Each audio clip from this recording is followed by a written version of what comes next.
Welcome back my channel. आज की video में कुछ छोटे छोटे से वर्ड मीनिंग्स हैं। बाहर, आउटसाइड, आउटसाइड, कोई भी, एनीवन, एनीवन, कोई भी, उसे, लड़कियों के लिए, लेडीज़ के लिए हर, कौन सा, विच, कौन सा की इंग्लिश होगी विच, कितना, हाउ मच, हाउ मच, कितने, हाउ मैनी, हाउ मैनी, कब तक, अंटिल व्हेन, अंटिल व्हेन, कोई भी नहीं, नो वन, नो वन, हर कोई, everyone,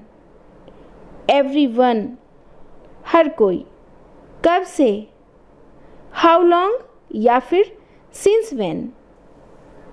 okay viewers, thanks for watching this video. अगर चैनल पर नए हैं तो सब्सक्राइब